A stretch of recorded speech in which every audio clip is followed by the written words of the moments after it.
가까이 얼굴 보시고 예수 안에서 사랑합니다. 예수 안에서 축복합니다. 예수님 당시에 이스라엘에는 크게 4개의 분파가 있었습니다. 우리가 잘 아는 대로 바리새파, 사두개파, 에세네파, 또 하나는 셀롯파입니다. 이 셀롯파를 다르게 표현하면 이제 열심당, 이렇게 우리가 알고 있죠. 열심당. 오늘 소개하는 바로 이 믿음의 선배 시몬은 이 4개 파 중에 어디에 소속되어 있어요? 셀롯파, 열심당파입니다. 열심당파. 그래서 열심당 시몬, 셀롯인 시몬. 열심당의 유래를 알면은 시몬을 이해하는데 훨씬 좋습니다. 열심당 시몬을 이해하는데 그 유대의 역사 속에 이 열심당의 유래가 있습니다. 보면은 주전 167년경에 예수님 탄생 167년경에 시리아의 안티오쿠스 에피파네스 4세라고 하는 아주 잔혹한 왕이 유대 땅을 침공해 옵니다. 그러니까 이때가 그 알렉산더가 이제 그 헬라 대제국을 이룩하잖아요. 그러다가 그가 죽고 4명의 부하에게 4개의 지역으로 나누어서 그 통치를 하도록 하죠. 그 중에 이제 그 안티오코스 에피파네스 이쪽이 바로 이 시리아와 이제 이 그 팔레스타인 지역을 통치하게 된 것입니다. 그런데 이 안티오코스 에피파네스가 얼마나 잔혹한 왕이었는지 몰라요.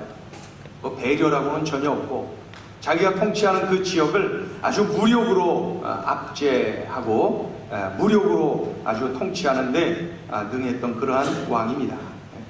그가 이제 이 예루살렘을 점령해서 그 유대인들의 종교적, 정치적 중심지라고 할 수 있는 이 예루살렘 성전을 그들이 차지하는데 유대인들이 가장 싫어하는 돼지 피, 불결하다고 여기는 돼지 피를 바로 이 예루살렘 성전 안에 마구 뿌리는 거예요. 그 안에다가 그 헬라 자신들의 그 제국이었던 헬라 제국의 그러한 우상들을 그 예술, 하나님이 계시다 여겨지는 그 성소, 지성소 그곳에다가 그 신전, 그 성소 앞에다가 말이죠. 마구 이러한 그 자신들의 우상을 세워두고 돼지 피를 뿌리면서 아주 그 유대인들의 자존심을 짓밟고 영적인 그러한 수모를 느끼도록 만들었던 왕이 바로 이 안티오쿠스 에피파네스 4세입니다.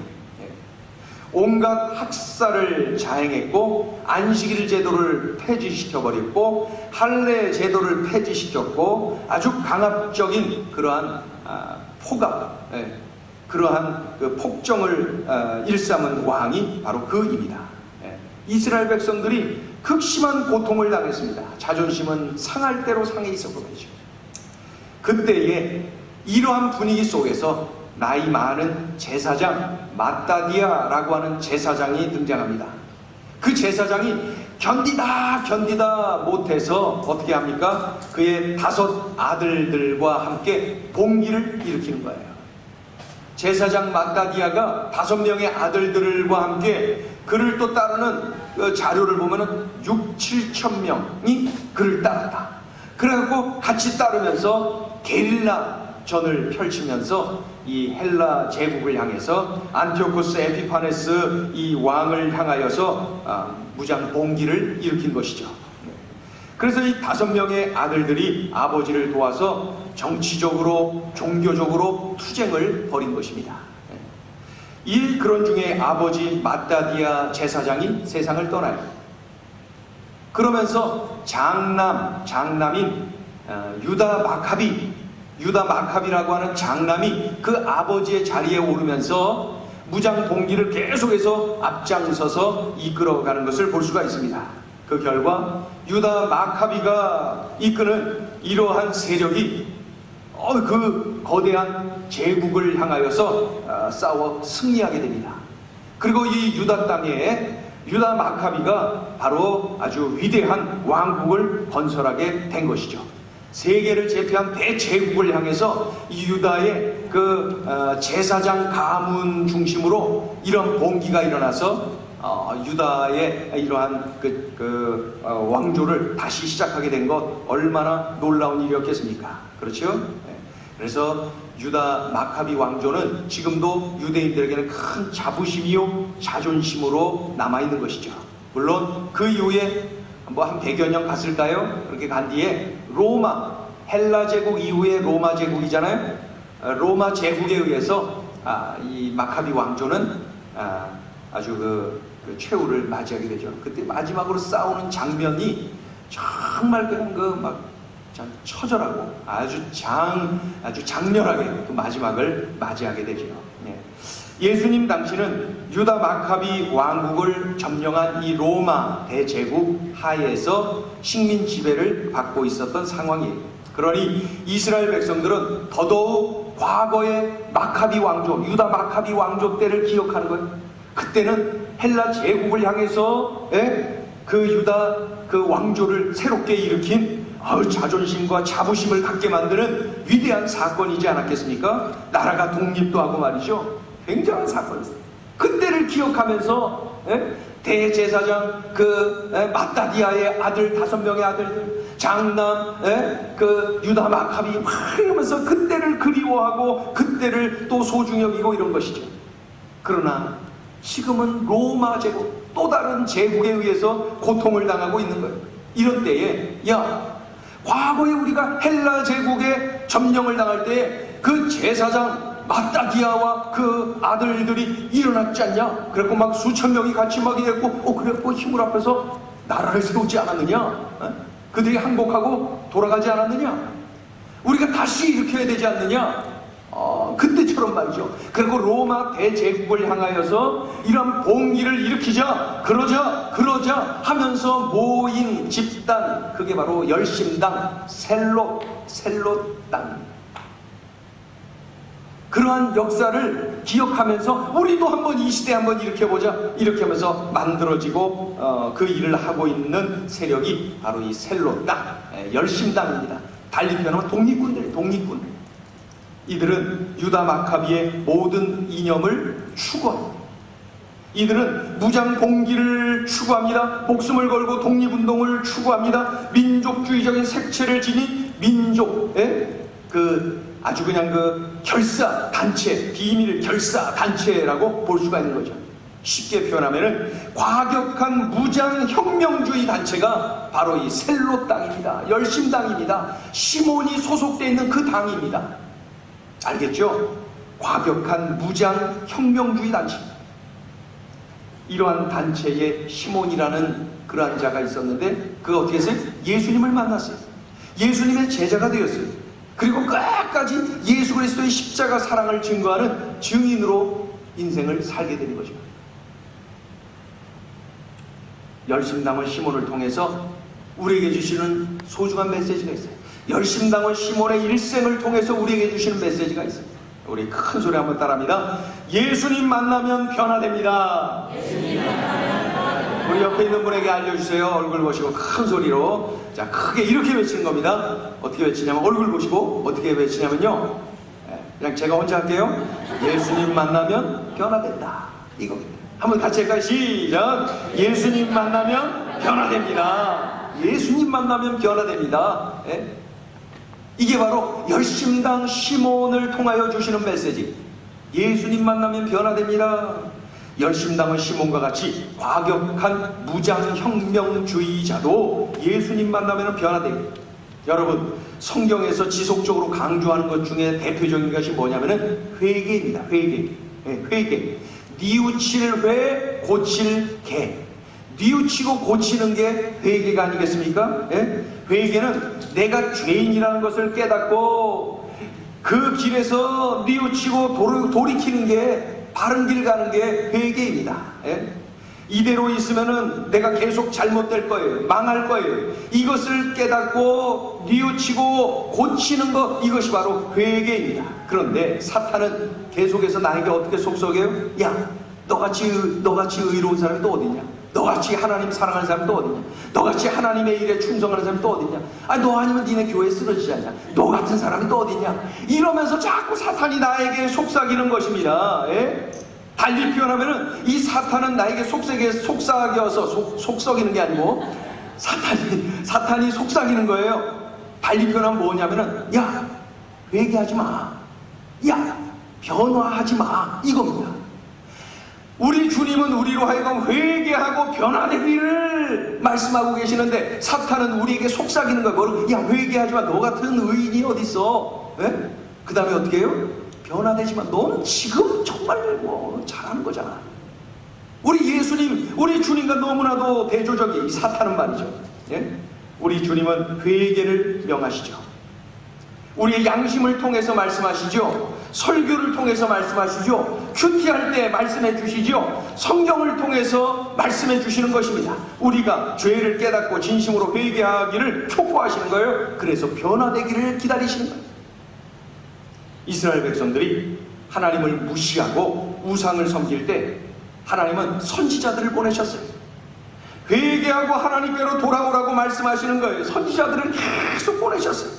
그러나 그들은 하나님을 하나님으로 인정하지 않아요. 돌아오질 않아요. 회개를 거부해요. 변화를 거부해요. 회개를 거부하고 변화를 거부한 그 백성들을 향해서 하나님께서 뭐라고 말씀하셨어요? 목이 곧은 백성, 교만하여 망할 백성, 이런 뜻입니다. 목이 곧은 백성, 이 말은 교만하여 망할 백성, 이런 뜻입니다. 회개하고 변화되기를 거부하는 이스라엘 백성들을 향해서 목이 곧은 백성, 이렇게 말씀하셨다. 이러한 하나님의 모습을 예수님에게서도 그대로 찾을 수가 있어요. 예수님께서 어지간히도 미워하셨던 그러한 사람들이 있었어요. 이 네 개의 파 중에 어떤 파예요? 맞습니다. 바리새파. 예수님께서 정말 이 바리새파를 미워하셨어요. 왜 그랬어요? 그들은 회개하지 않아요. 예? 자기들이 늘 진리야, 자기들이 늘 옳아. 그리고 그들은 거부, 뭘 거부해요? 변화를 거부해요. 자기들이 늘 옳아, 자기들이 늘 진리, 변화할 필요가 없다는 것이죠. 그래서 다른 사람을 향해서 손가락질합니다, 정죄합니다. 이게 바리새파들이 회개하고 변화될 필요성이 없다는 고집과 교만이 가득한 이 바리새파. 예수님은 그들을 향하여서 이렇게 말씀하셨어요. 독사의 자식들아. 그 옛날 하나님께서는 회개하지 아니하고 변화되기를 거부한 이스라엘 백성들을 향해서 목이 곧은 백성들아.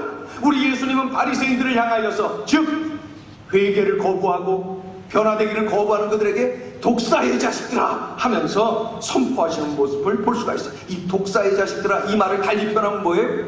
교만하여 망할 백성아, 그런 뜻입니다. 그러기에 믿음의 선배 열심당원 시몬이 변화됐잖아요. 이건 정말 위대한 사건이에요.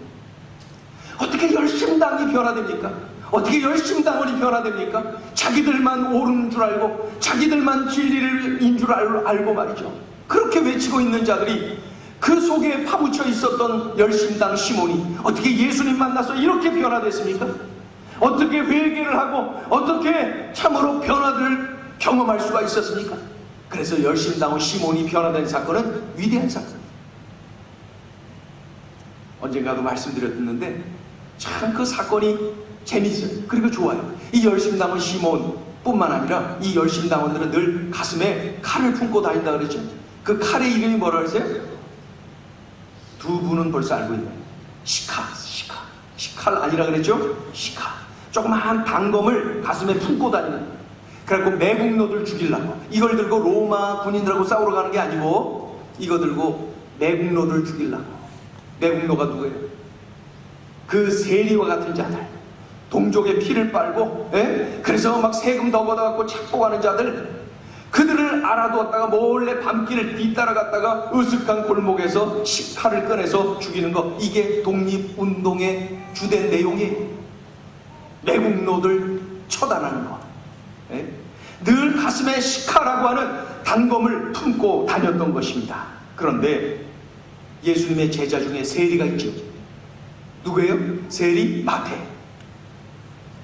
열심당원 시몬이 세리 마태를 으슥한 골목에 가서 시칼을 꺼내서 죽였다, 이런 기록이 성경에는 없어요. 그런데 우리가 오늘도 읽었듯이 똑같이 예수님의 제자들의 목록에 나란히 기록되어 있어요. 궁금하잖아요. 어떻게 열심당원 시몬이 세리 마태를 죽이지 않았느냐? 해답은 한 가지죠. 열심당원 시몬이 세리 마태를 만나기 전에 누구를 만났어요? 예수님을 만났어요. 그래서 예수님 만나면 변화되는 거예요. 예수님 만나면 변화되는 거예요. 그러니까 칼을 품던 심장이 어떻게 됐어요? 주님의 사랑을 품는 가슴으로 변화된 것입니다. 회개하고 변화받은 대표적인 인물이 바로 이 열심당원 시몬, 그런 위대한 변화를 경험하고 있는 것이죠. 우리가 꼭 명심해야 됩니다. 예수님 만나면 변화된다. 우리 한 번 더 외치죠. 시작. 예수님 만나면 변화됩니다. 예수님 만나면 변화됩니다. 예수님 만나면 변화됩니다. 우리 한 번만 더 해볼까요? 예수님 만나면 변화됩니다. 시작. 예수님 만나면 변화됩니다. 예수님 만나면 변화됩니다. 오늘 이 열심당원 시몬을 통해서 주시는 둘째 교훈이 있습니다. 그게 뭐냐면은 극단주의를 피하라는 거예요. 극단주의를 피하라. 이 중동 지역에 관한 뉴스가 이렇게 전해져 오면은 참 극단적이다, 이런 생각이 들 때가 많아요. 여러분, 그 하마스 있잖아요. 하마스, 이슬람 그 무장 저항 단체 아닙니까? 하마스, 그들에 관한 소식을 간혹 접해요. 그들이 말이죠, 그 지역에서는 영웅으로들 막 박수 쳐줘요. 이슬람 단체에서는. 그런데 이슬람권 밖에서 바라보는 그 사람들의 모습은 너무나 폭력적이에요. 너무나 극단적이에요. 그렇죠? 그래서 그 사람들 때문에 중동의 평화가 멀기만 하고 세계 평화가 저 사람들이 가로막고 있구나, 그런 생각이 들 때가 한두 번이 아니에요. 얼마나 극단적이지, 폭력적이죠. 그 방법으로만 돼야 된다는 것이죠. 우리가 또 더 많이, 그들보다 좀 더 많이 듣는 일이 뭐예요? 알카에다. 예? 이 알카에다 대원들을 그 아랍권에서 보면은 그들을 애국자라고, 영웅이라고 인정해주는 사람들이 참 많습니다. 예?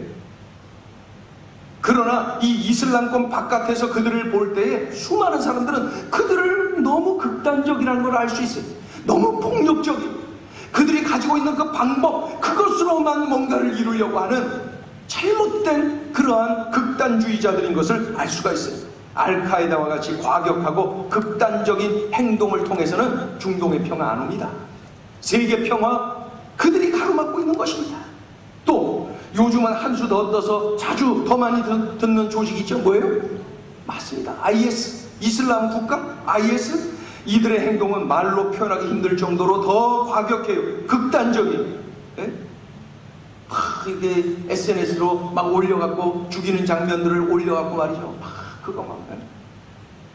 얼마나 잔인합니까? 이들 생각만 해도 극단적이에요. 그렇게 해서 뭔가를 이루겠다는 거예요. 극단적이에요. 폭력적이죠.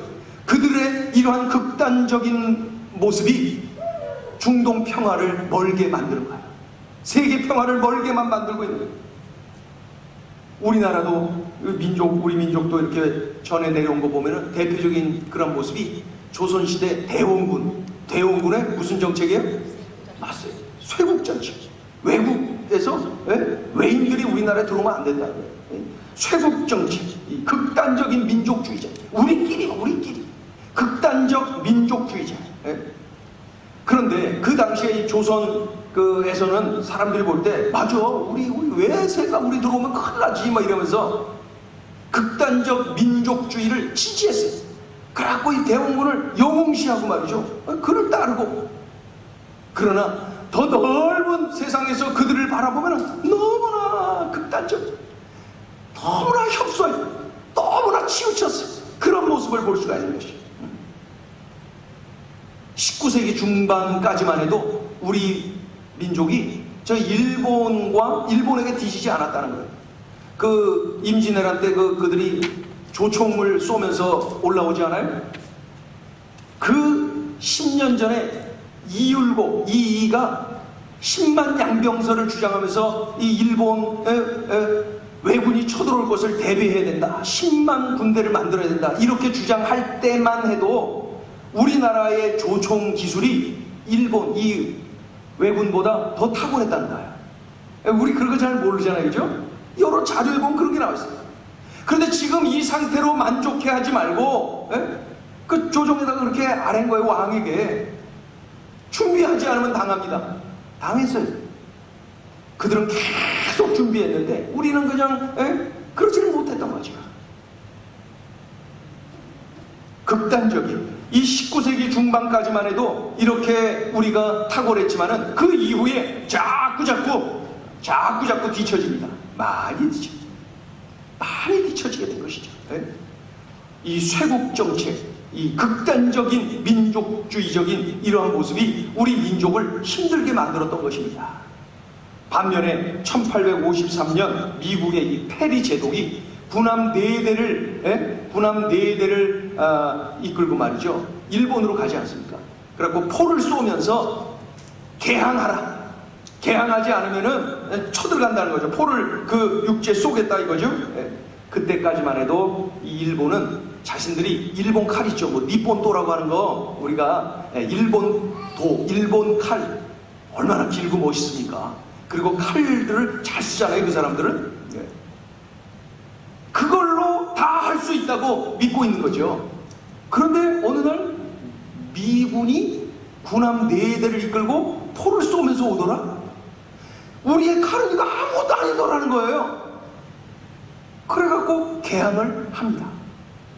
그래서 받아들이는 거예요. 서양 문물을 받아들인 거예요. 받아들이고 이거 좋네?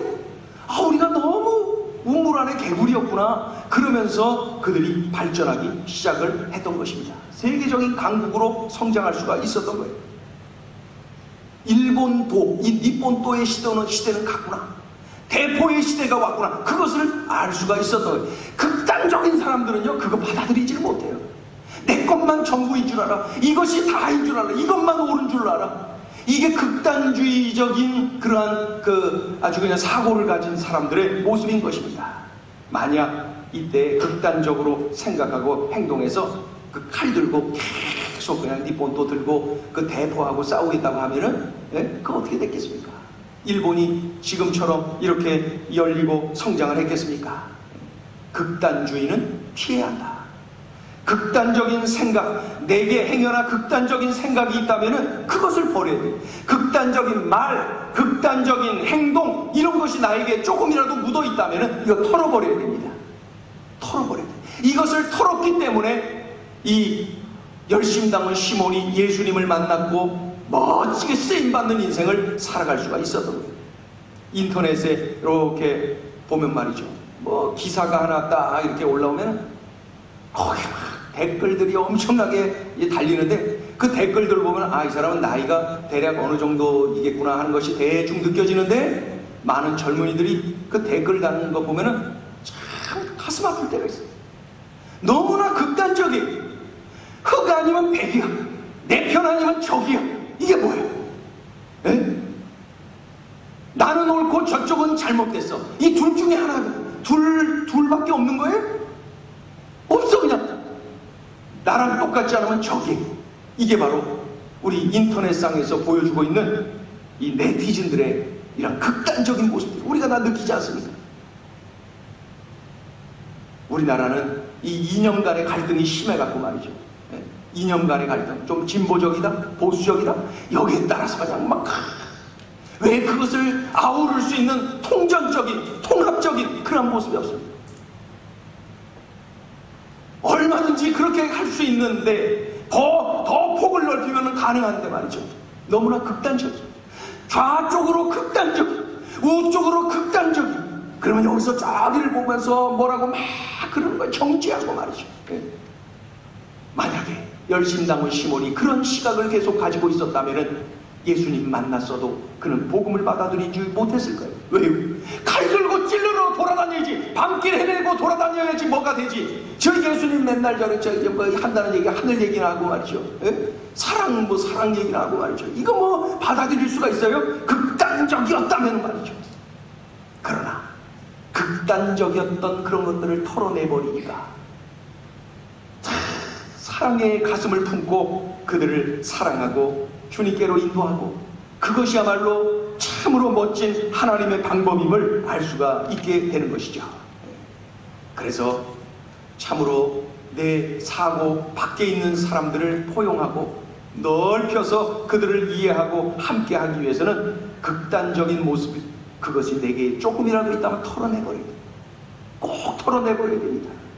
열심당원 시몬이 극단주의를 버리고 그리스도의 사랑을 품고 복음을 토해내는 열린 인생, 멋진 인생을 살아냈듯이 행여나 우리에게 극단적인 모습이 있다면 우리가 얼마든지 그 포용할 수가 있고 이렇게 살아갈 수가 있는. 그래서 우리가 말할 때 말이죠, 절대 안 돼 이런 말이 있어요. 그 말이 까딱하면은 이런 함정에 빠질 수가 있는 거예요. 그렇죠? 그러니까 구원과 관계된 것이 아니라면은 나는 절대라는 말을 쓸 필요가 없어요. 다 포용할 수가 있거든요. 그러나 구원과 관계된 것, 그건 나는 절대 예수의, 절대 복음이, 그렇죠? 이것 외에는 절대라는 말을 쓸 필요가 없어요. 까딱하면 내가 좌로나 우로나 치우친 극단주의자가 될 수가 있는 것이죠. 극단주의는 정말 위험합니다. 중동 지역의 그 테러리스트들 다 극단주의에 무너져 있는 것입니다. 교회들 간에 싸우고 말이죠. 교회들 간에 다투고 분열이 일어나고 극단주의 때문에 그렇습니다. 나만 옳다고 하는 거, 그렇죠? 내 생각만 옳다고 하는 거. 그러니 저쪽을 향해서 정죄하고 손가락질하고 그렇게 되는 것이죠. 열심당원 시몬에게서 우리가 그걸 배워야 돼요. 그는 극단적일 수밖에 없는 환경에 던져져 있었지만은 그것을 털어버렸어요. 그러니까 세상이 다시 보이는 거예요. 어디로 가야 될지를 깨달아 알게 된 것입니다. 극단주의를 털어버리고 넓게 볼 줄 아는, 멀리 볼 줄 아는, 깊게 볼 줄 아는 그러한 안목을 가져야 된다는 것, 이것이 시몬을 통하여 우리에게 주시는 메시지입니다. 우리 크게 한번 외치겠습니다. 극단주의를 버리겠습니다. 우리나라에는, 우리 한국교회는 그 교단이 참 많아요. 교단. 우리 교단은 대한예수교 장로회 통합측.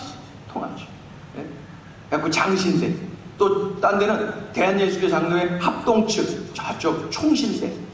그리고 또 한국 기독교 장로회가 있어요.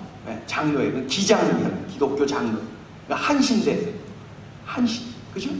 또 고려신학, 고려신학, 아주 보수적인 그 고신대를 중심으로 고신이죠. 감리교도 기독교 감리교가 있고 예수교 감리교가 있어요. 예수교가 앞에 들어가면 좀 보수적이고 기독교가 앞에 들어가면 좀 진보적인 그런 모습을 띄워왔어요. 그런데 언젠가부터 이제 이것을 좀 더 넓혀가고 있어요. 넓혀가고 있고 참 좋은 그런 모습들이 보여지고 있어요. 예전에 이 강단에 합동측 강단에 통합측 목사가 거기 못 썼습니다. 요즘은 그래도 교류가 있지 않죠. 합동측 또 목회자가 통합측 교단에 가서 이제 설교도 하고 서로, 그렇죠. 그 다 옛날 평양신학교 같이 나온 그런 똑같은데 어느 날 헤어졌다고 해서 막 이러고 저러고, 사탄이니 뭐니 막 이러면서 이게 뭐예요? 이게 얼마나 창피한 일이에요. 그렇죠? 창피하죠. 그래갖고 가만히 보면은 예수교하고 그리스도교하고 싸우는 거예요. 예수님하고 그리스도하고 싸우는 거예요. 그런 아픈 역사를 우리 한국교회가 가지고 있고 아직도 거기에 극단적이라 그 함정에 빠져 있는 그런 모습이 있어요. 이게 얼마나 안타까운 일이에요. 그렇죠? 예수만 믿고 예수만 제대로 전한다면 누가 여기서 서서 말씀 전한들 다 주의 종으로 부름받아서 선포하는 건데 얼마나 좋은 일입니까? 그래서 극단주의를 뛰어넘어 폭을 넓혀야 되는 것입니다. 자, 셋째 주시는 메시지가 있어요. 열심당원 시몬을 통하여 주시는 셋째 메시지 뭐냐면은 모든 사람에게 복음이 필요하다. 모든 사람에게 복음이 필요하다. 목회를 하는 중에 많은 사람을 만나고 왔어요. 많은 사람을 만나고 왔어요. 어느 가정에 신방을 했는데 그 집안은 130여 년 전에 선교사님들이 이렇게 들어올 때 할아버지가 그 집안의 몇 대 위에 할아버지가 그 선교사님을 통해서 예수님을 믿었어요. 그러니까 할머니 예수님 믿어, 아들, 딸 예수님 믿어, 손주들 믿어, 막 그러면서 뭐 일찌감치부터 내려오다 보니까 6대째 집안, 6대째. 지금은 6대째가 꽤나 흔해졌습니다, 이제. 근데 제가 이 집에 신방 갔을 때만 해도 6대째는 굉장히 드문 일이었어요. 6대째. 우리 옆에 있는 분에게 한번 얼굴 보세요. 몇 대째 믿나 한번 알아보세요. 몇 대째? 몇 대째랍니까? 물어보세요, 지금. 몇 대째? 자, 한번 그러면 손 한번 들어볼게요. 3대째 믿고 있습니다. 3대째 이렇게 많아요, 3대째. 4대째 믿고 있습니다. 서은실. 4대? 4대. 그러면 5대째. 황란희 권사님, 머리 한 거죠, 머리. 5대째. 5대째 없어요. 6대째. 지금, 6대째. 6대째. 야, 6대째. 요, 이제, 다다음 달에 애기 나면은, 어이구야. 보통 집안이 아니네. 어휴. 다시 봐야 되겠어요? 6대째, 6대째. 집안에, 그러니까 몇 년 전에 제가 신방을 가서 6대째. 드문 일, 드문 일. 지금도 한 가정밖에 없잖아요. 그죠? 5대는 아예 없고, 4대 있고. 그러니까 서은실 4대. 이찬 전사 6대. 이제 2달 후에 7대. 좋습니다. 이렇게. 그런 집안에 신방을 가본 적이 있어요. 그런데, 어느 집안에 갔더니 또, 단국대학교 법대 학장을 지내신 분 집에 안에 가봤더니 아들 며느리가 대학 교수, 또 딸하고 사위가 대학 교수님, 또 영국에서 박사학위를 받고 그 손자가 곧 그곳에 교수로 임용이 됐다 그래. 이제 한다 그래. 거기도 그러니까 3대에 걸쳐서 교수님들로 꽉 찬 집안이 되고 말았어요. 그런 집도 가봤어요. 어느 가정에 신방을 가봤는데 얼마나 잘 사는지 몰라요. 부자. 어떤 마음이 드냐면, 야, 사람이 이렇게도 사는구나. 네? 이렇게도 사는구나. 막 그냥 걸어가기가 힘들어요. 그런 집에 신방도 가봤습니다. 네? 제가 이름 대면은 알 수 있는 그러한 집들일 거예요. 그런데 이런 가정만 간 것이 아니라 6대째 가정 같지만은 어떻게 해요? 생전 처음 이제 이 집안 이제 예수 믿고 한 3주 됐어요. 그래서 새 가족 신방 이제 처음 간 그러한 집에 가서 예배도 드리고 왔습니다. 또 어떤 온통 교수님들만 꽉 찬 집안에 가봤는데 어느 집에 가보니까 한글도 모르셔. 한글도 모르셔. 그래서 제가 성경책 이렇게 그냥 펴놓기만 하고 제가 그냥 얼굴 보면서 제가 읽어드릴게요 하면서 읽어드리고 그러면서 말씀을 전했어요. 한글도 모르는 집에 신방도 가봤어요. 예. 야, 사람이 이렇게도 살 수 있구나 하는 정도로 부자에게도 가봤지만 사람이 이렇게도 사는구나 라고 여겨질 정도로 가난한 집도 가봤어요. 거기는 부잣집 갈 때는 발 디디기가 힘들 정도로 부잣집 그런 집도 가봤는데 이 집은 발 디디기도 진짜 힘들어요. 좁아서. 그런 집도 가봤어요. 저기 쪽방촌이죠. 서울역 건너편에. 그 집은 그 몇 년 동안 신방을 막 쪽방촌에 몇 개 집안이 있는데 구역장님하고 저하고 그분하고 세 분이 무릎 꿇고 앉아야 꽉 차는 그러한 집이. 넓은 집 화장실 절반도 안 되는 그 정도 그 집 거기서 사는. 그런데 가서 예배를 드리고 왔어요. 여러분, 이들에게 다른 점이 얼마나 많은지 몰라요. 이들에게 차이점이 얼마나 많은지 몰라요. 그런데 이 열거한 모든 사람들에게 공통점이 있어요. 제가 공통점을 발견했어요. 공통점을 이 시간에 알려드리려고 그래요. 그게 뭐냐면은 이들에게 예수님이 필요하다. 이게 공통점이에요. 잘 살든 못 살든 많이 배웠든 못 배웠든 이들에게 예수님이 필요하다. 이것이 공통점이었어요. 이들에게 예수님이 필요해요. 그래서 그저 그 자리에서 예수님 전했을 때 예수님으로 인하여서 기뻐하며 감격해하는 그들의 모습 많이 보았습니다. 복음의 능력을 선명하게 경험할 수가 있었어요. 열심당한 시몬이 예수님을 만났어요. 회개하고 변화됐어요. 그죠? 시카를 품던 가슴이 사랑을 품는 가슴으로 바뀌었어요. 생명 다할 때까지 복음 전하는 사람으로 뒤집어졌어요. 그는 분명히 알았어요. 내가 무슨 일을 해야 될지. 아직도 시카를 품고 다니는 수많은 이들에게 어떻게 가는 것이, 어떻게 사는 것이 옳은지를 시몬은 전하고 싶었어요. 그리고 그것을 전하는 것이 바로 자신의 사명인 것을 알게 된 것입니다. 시몬은 기억하고 있는 거죠. 이들 모두에게는 예수님이 필요하다. 이들 모두에게는 복음의 능력이 필요하다. 이것이 바로 시몬, 바로 이 열심당 시몬이 품고 있었던 그러한 마음입니다. 나를 변화시킨 복음, 이 모든 이들에게 복음이 필요하다. 그것을 알게 됐습니다. 시몬의 마지막에 대해서 기독교 야사는 두 가지 설을 이야기하고 있습니다.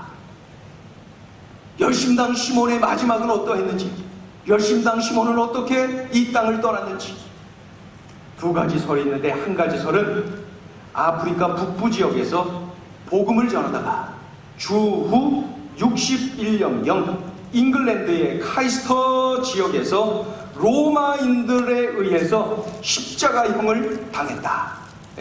그리고 그 지역에 묻혔다. 이것이 첫 번째 설이고, 또 한 가지 설이 있어요. 두 번째 설이 뭐냐면은 시몬이 그래서 잉글랜드에 갔었는데 잉글랜드를 떠나서 페르시아로 갔다. 페르시아, 이거 이란 쪽으로 갔다는 거죠. 거기서 톱으로, 거기서 붙잡혀서 톱으로 몸이 잘려서 순교했다.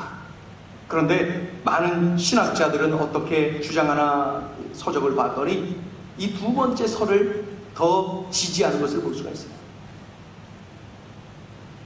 열심당한 시몬, 예수님 만나서 모든 이들에게 복음이 필요하다 하면서 예수님과 함께 복음을 전하고 마지막까지도 복음 전하고 이리 뛰고 저리 뛰고 했던 그 열심당한 시몬, 우리는 그를 예수당 시몬이라고 말할 수가 있어요. 예수당 시몬, 그는 십자가형에 그렇게 죽었는지 아니면은 톱에 잘려 죽었는지 자세히는 모르지만은 우리는 그를 열심당 시몬이라고 말하기보다 예수당 시몬이라고 말할 수가 있습니다.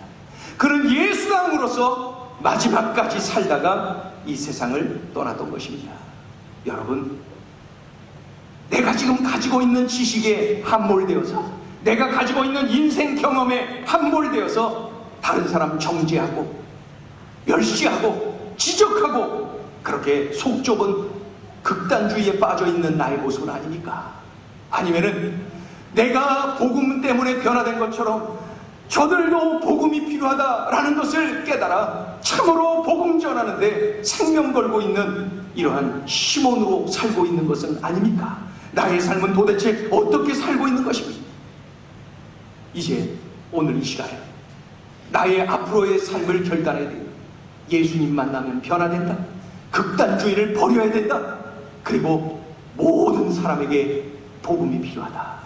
이 사실을 알고 부자에게도 찾아가세요. 가난한 자에게도 찾아가세요. 내가 만난 예수님을 전해야죠. 많이 배운 사람에게도 전하세요. 못 배운 이들에게도 전하세요. 한글 모르는 이들에게도 전해주세요. 그래서 내가 만난 예수님을 전해야죠. 이 시대의 시몬처럼 말입니다. 우리들은 갈수록 빛나는 인생, 우리들을 훗날에 정말 편협한 열심당 시몬이 아니라 세계적인 가슴이 확 열려서 복음을 증거하는데 생명까지 바친 열심당 시몬과 같은 삶을 살아가야 되지 않겠습니까? 우리 이 시간에 우리 찬양을 주님께 올려드리죠. 이 찬양을 올려드리기를 원합니다. 하늘에 나는 새도 주 손길 돌보시니 온 땅에 충만한 주 사랑으로 내 마음을 덮으소서. 주 나를 부르셨네. 왜요? 주의 영광 위에서 말이죠. 모든 사람이 이끄소서 주의 영광으로. 주 말씀 향하여 달려가리라. 힘도 아닌 능도 아닌 오직 성령으로 주 얼굴 향하여 달려가리라. 오 주의 영광 위에 살게 하소서. 열심당 시몬이 주님 만나서 변화되고 가슴에 뜨거운 복음의 열정을 끌어안고 사람들을 찾아서 내가 만난 예수님을 증거했습니다. 그때 인간의 힘이 아닌 성령의 능력으로 열심당 시몬은 예수당 시몬이 되어 생명 다하는 그날까지 멋지게 쓰임받을 수가 있었던 것입니다. 이 찬양을 주님께 올려드립니다. 결단하면서 말이죠.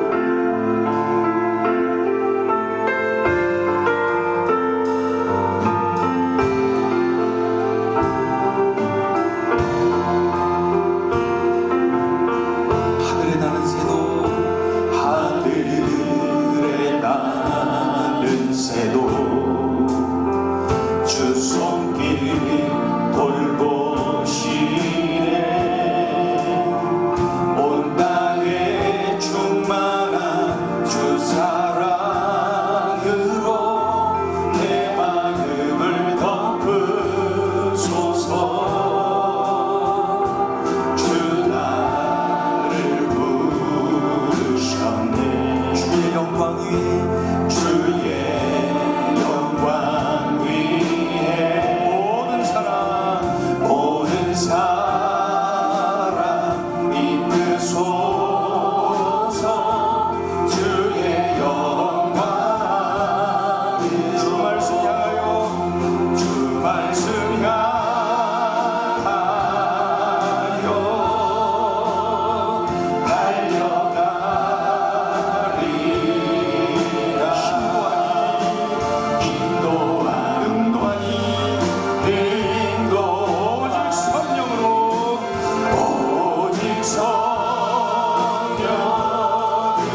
붙잡고 그렇게 살기로 결단하기를 원합니다. 예수님 만나면 변화됩니다. 이런 마음으로 교양교 교사하고 있는 것입니까? 이런 마음으로 전도하고 있는 것입니까? 이런 마음으로 기도하고 있는 것입니까? 극단주의를 피해야 됩니다. 나만 옳은 것으로, 나만 진리인 양 생각하면 안 됩니다. 포용력이 있어야 됩니다. 더욱더 관용해야 됩니다. 극단주의를 피해야 됩니다. 또한 모든 사람에게 복음이 필요합니다. 있는 자나 없는 자나, 많이 배운 자나 못 배운 자나, 참으로 누구에게도 이 복음이 필요합니다. 나는 복음을 가진 하늘의 사람 아닙니까? 이 복음을 전하며 살아야죠. 내가 입을 다물고 내가 침묵하면은 직무유기입니다. 전해야 됩니다. 톱에 잘려지든 십자가에 달려 죽든 마지막 그 순간까지 복음 전했던 열심당, 아니 예수당 시몬의 삶 기억하며 우리가 그 길을 달려가야 됩니다. 이 시간에 우리 합심하여서 결단하며 함께 기도하겠습니다. 하나님 아버지, 하나님 아버지, 은총을 감사합니다. 우리들에게 은혜 주셔서 우리들에게 은혜 주셔서 이렇게 아버지 하나님의 소중한 메시지를 들려주셔서 예수님 만나면 변화되고 극단주의는 안 돼요. 모든 사람에게 복음이 필요해요. 하나님 아버지, 이러한 은혜를 우리에게 베풀어 주셔서 하나님 아버지 은혜를 더하여 진정으로 아버지 하나님께서 맡기신 이 사명 아버지 예수당 시몬처럼 이 시간에 아버지 우리가 감당하고 역사하여 주시고 우리 하나님을 이제 하나님 아버지 내 힘으로 내 힘으로 안 됩니다. 이렇게 살기 위해서, 이러한 삶을 살기 위해서는 내가 성령으로만 가능하다, 성령으로만 가능하다, 반성하고 성령을 부어주시어서 이렇게 살아가게 하소서. 예수님 만나면 변화되며 하나님 아버지 이 사실을 명심하면 내가 기도다운 기도를 합니다. 전도다운 전도를 합니다. 교육다운 교육을 합니다. 방법을 하나님 아버지 극단주의를 피하게 하소서. 바리새인들처럼 하나님 아버지 자신만 옳고 자신만 진리인 양 착각하지 말게 하시고 목이 모든 백성 되지 말게 하시고 포용하고 환영하고 깊게 넓게 볼 줄 아는 복합적인 성전적인 믿음의 눈을 남게 하여 주시옵소서. 하나님 모든 사람에게 복음이 필요합니다. 모든 사람에게 복음이 필요합니다. 하나님 아버지 모든 사람에게 복음이 필요합니다. 이 사실을 명심하여 나도 예수님 만나서 살아납니다. 나도 예수님 만나 하나님 자녀가 되었고 새 생명을 얻고 하나님 아버지 새로운 인생을 살게 되었고 이제 아버지가 복음이 필요한 이 땅의 모든 이들에게 복음을 전하게 하소서. 이제 전하면서 살게 하소서. 십자가에 달리든지 톱에 잘려든지로 아버지 하나님이여 이 예수랑 시몬은 마지막 그 삶의 현장까지도 그렇게 아버지 그렇게 살았으며 복음 전하다가 하나님 부름받았어. 복음 전하다가 하나님 부름받았습니다. 하나님 이렇게 갇힌 인생, 이렇게 멋진 인생, 이렇게 복된 인생 우리 모두 살아가게 하시옵소서. 하나님 순간에 자신의 안일함만을 구하는 어리석음을 받지 말게 하시고 생명 살린 일에 헌신하게 하시고 많은 영혼 예수께로 인도하는 일에 헌신하게 도와주시옵소서. 우리 하나님 앞에 하나님을 주옵소서. 하나님의 의지하소서. 하나님을 인도하여 주시옵소서. 우리 하나님을 의지합니다. 하나님을 의지하여 하나님을 기대하기를 하나님 꼭 그리하옵소서. 하나님 이렇게 살아가게 도와주시옵소서. 이렇게 꼭 살아가게 하여 주시옵소서. 주님을 의지합니다. 주님을 의지합니다. 도와주시옵소서. 이 시간에 우리 사명을 붙잡고 기도하기를 원합니다. 교양교 교사로 사역을 하고 있습니까? 여기 지금 꿈씨앗 선생님들이 많이 있는데 또 꿈나무 꿈열매 교사들이 있는데 누구에게나 예수가 필요하다 이 사실을 붙잡고 전하는 것입니다. 또한 예수님 만나면 뒤집어진다 이 사실을 명심하며 우리 아이들 앞에 서는 것입니다. 열심이다. 그 극단적이었던 그 시몬 예수님 만나서 변화되었습니다. 예수님 예수님 만나면 변화되는 것입니다. 이런 믿음을 가지고 우리 아이들 앞에 서야 됩니다. 이런 믿음을 가지고 우리가 전도해야 됩니다. 이런 믿음을 가지고 아직도 복음화되지 못한 우리 가정을 끌어안고 기도해야 됩니다. 우리 자녀들이 주님을 믿지 않습니까? 우리 부모님이 주님을 등지고 있습니까? 내 남편이, 내 아내가 주님을 등지고 있습니까? 그렇다면 이 시간에 기도해야 됩니다. 주님 만나면 변화된다. 이 사실을 명심하며 하나님, 제가 이제 복음이 필요한 이들에게 복음을 전하게 하여 주시옵소서. 우리 가족들을 이름 불러가며 기도하시고, 또한 내가 늘 만나고 있는, 내가 날마다 만나고 있는 그들에게도 복음을 전해야 됩니다. 그렇게 살기를 갈망하면서 이 시간에 간절히 마음 모아서 기도하시고, 또 하나는 지난 한 주간 동안 까비떼 지역에 복음을 전하고 왔는데, 주님의 사랑을 나누고 전하고 왔는데, 하나님 그곳에서 예수님으로 인하여 변화되는 역사가 일어나게 하여 주시옵소서. 이 시간에 마음을 모아서 간절한 마음으로 함께 기도하겠습니다. 하나님 아버지, 하나님 아버지, 예수님 만나면 변화되는 열심당 시몬이 예수당 시몬으로 변화되는 것입니다. 우리가 봤습니다. 예수님 만나면 이렇게 변화됩니다. 예수님 만나면 변화됩니다. 예수님 만나면 변화됩니다. 이 자리에 있는 우리 모두가 한 사람 한 사람이 주님입니다. 예수님 만나면 변화됩니다. 또한 하나님 아버지, 예수님이 필요해. 복음이 필요해. 이 땅의 모든 이들에게 복음이 필요하고, 이 땅의 모든 이들에게 예수님이 필요해. 그들에게 복음을 전해야죠. 그들에게 복음을 전해야죠. 그들에게 복음을 전해야죠. 그들에게 복음을 전해야죠. 하나님, 그들에게 복음을 전해야죠. 하나님, 하나님 아버지, 하나님 아버지, 그들에게 복음을 전해야죠. 마음을 넓고 주여, 그런 믿음으로 여전한 믿음이 생겨 변화된다. 예수님 만나면 변화된다.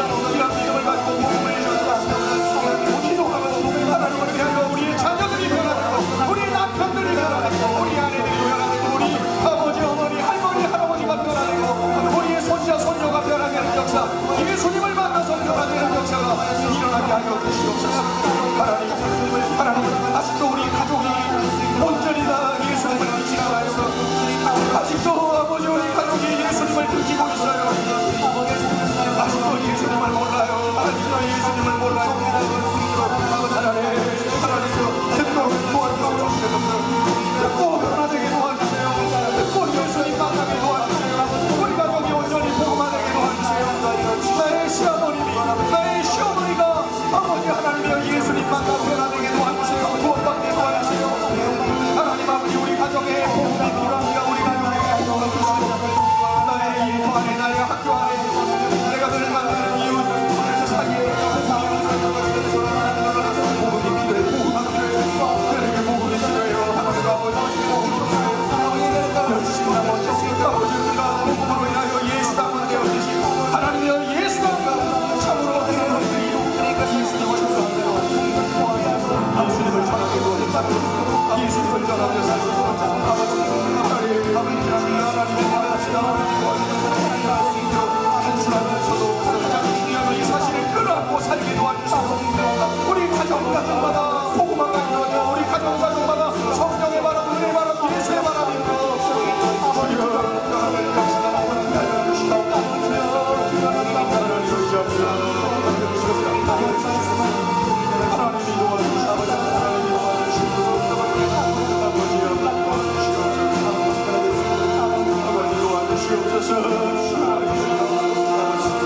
필리핀 가운데 여기에 복음을 전하고 왔습니다. 주님의 사랑을 전하고 나누고 왔습니다.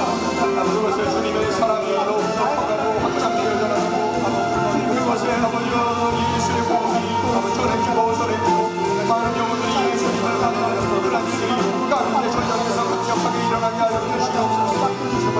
모든 신기교회를 중심으로 모든 교회들마다 성령의 바람, 은혜의 바람, 예수의 바람, 구원의 바람, 변화의 바람이 강력하게 일어나요. 주님은 모처에서 아버지 변화의 소식들이, 모처에서 은총의 소식들이 들려오게 하여 주시옵소서. 하나님을 믿습니다. 하나님도 역사하여 주시옵소서. 이 땅을 위하여서 기도해야 됩니다. 메르스 바이러스로 인하여서 어려움이 지속되고 있습니다. 강동 성심병원, 또 강동 경희대병원, 이런 병원들이 지금 주목을 받고 있습니다. 그곳에서 더 이상 확산되지 않도록 하나님 긍휼히 여겨 주시옵소서. 우리들의 죄악으로 인하여 이러한 징계를 받고 있다면 하나님 용서하여 주시고, 이번 기회를 통하여 한국교회 모든 성도들이 주님 앞에 바로 서게 하여 주시옵소서. 세상 쾌락단을 따라 살았던 시간들을 용서하여 주시고, 하나님보다 더 의지하는 모든 것들 이번 기회에 다 버리게 하여 주시옵소서. 하나님 아버지, 이 땅을 고쳐주시고, 아버지 하나님이여, 지금 이 서울 시내 아버지 하나님이여 퀴어 축제 퍼레이드가 진행되고, 하나님 아버지 이 동성애자들의 이런 퍼레이드를 허락한 그러한 이 땅입니다. 유럽이 무너졌고 하나님이여 미국이 무너지고 이제 이 한국에도 이 강력한 도전을 받고 있습니다. 한국교회가 깨어 생명 걸고 아버지여 복음을 지키게 하여 주시옵소서. 하나님의 말씀에 내 몸을 던지게 하여 주시옵소서. 성경대로 움직이게 하여 주시옵소서. 이 시간에 이 나라 이 민족의 죄악을 하나님 앞에 토해내고 하나님 앞에 회개하며, 또 이 땅의 이 재앙이 이 징계가 속히 떠나가는 긍휼을 베풀어 주시옵소서. 가뭄이 해결되게 도와 주시옵소서. 이념 간의 갈등, 세대 간의 갈등, 빈부 간의 갈등, 이 모든 갈등들이 이 땅에서 떠나가게 하여 주시옵소서. 위하여서 우리 간절히 함께 기도하시고, 또 한 가지는 여러분이 품고 있는 기도, 그것 또한 하나님께 아뢰시기를 바랍니다. 함께 기도하겠습니다. 하나님 아버지, 하나님 아버지,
극단적이었던 열심당 시몬, 그가 예수님을 만나더니 극단주의를 버리고 포용하고 관용하고 사랑하는 열심당이 아니라 정말 예수당으로 멋지게 변화되어서 많은 생명을 살려내는 도구로 쓰임받았습니다.